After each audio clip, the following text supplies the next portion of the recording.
All right, so have you ever wondered how the super rich seem to live these incredible lives but pay like almost nothing in taxes?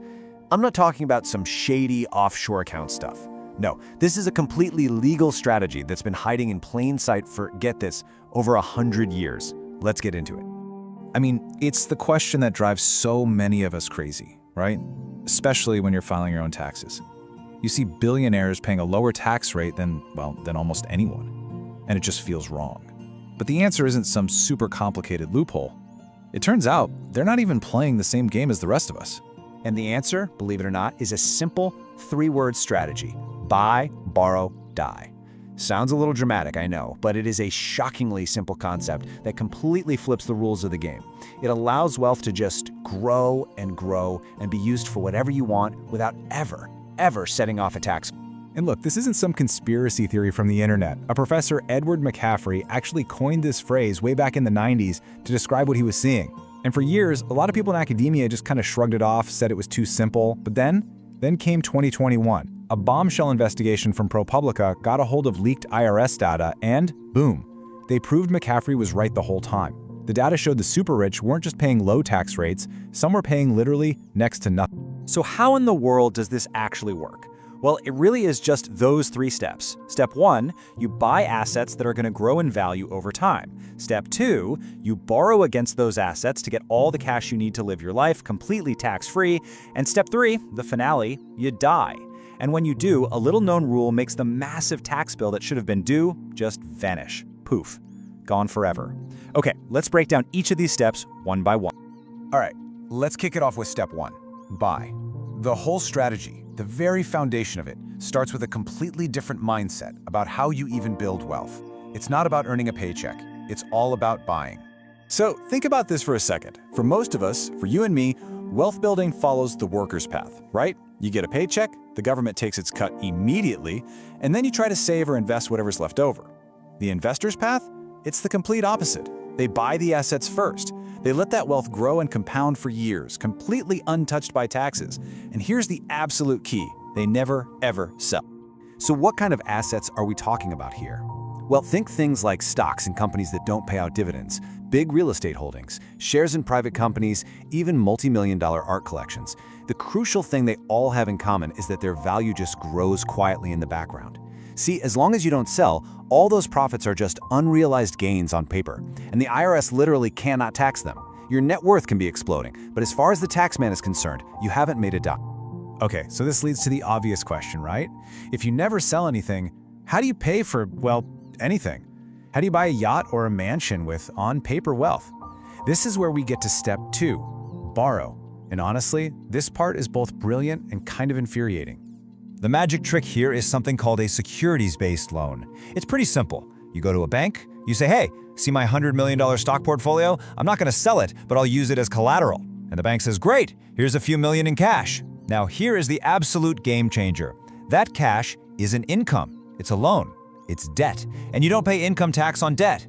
So you can get millions of dollars, 100% tax-free, to go live your life. And get this, it's not even like you're losing money. The interest rates on these loans, especially for the super rich, are incredibly low. So let's say you're paying maybe 3% interest on the loan. But if your investments, your stocks, your real estate, are growing at, say, 8% a year, you're still getting richer. Your wealth is growing faster than your debt. You are literally making money while spending tax-free money. It's an incredible financial engine. Okay, I know what you're thinking. But what about all those loans? Don't they have to be paid back? Doesn't the bill come due eventually? And the answer is yes, but not in the way you think. This brings us to the final piece of the puzzle, the master stroke: die. The key here is a provision in the tax code called the stepped-up basis. It works like this. When someone dies, the IRS basically hits a giant reset button on the value of all their assets. The original price they paid for everything is just forgotten. The new cost basis for their heirs becomes whatever the asset was worth on the day they died. And what does that mean? It means all those decades of gains, all that appreciation, it's all permanently 100% tax-free, wiped clean. Let's make this super simple. Imagine your grandma bought some stock for just $10 a long time ago. Now she passes away and that stock is worth $500. Normally that's a $490 profit that would be taxed, but because of the stepped-up basis, that $490 gain is just forgiven. You inherit the stock at its new value of $500, so you could sell it that very same day for $500 and pay absolutely zero in capital gains tax. It's like the profit never even happened. All right, now let's put this all together. Let's walk through a case study to see just how unbelievably powerful this is. Let's call our investor Maria. She starts out with a portfolio worth $1 million. So first, Maria follows step 1, buy. She invests her $1 million. Then, for the next 30 years, she follows step 2, borrow. She lives a fantastic life, all funded by tax-free loans against her growing portfolio. She never sells a single share, and because of that, her investments just compound and compound, growing all the way to $8 million. And then, step 3, die. She passes away and her kids inherit that $8 million portfolio. And look at that chart. At no point in that 30-year journey did she trigger a single taxable event.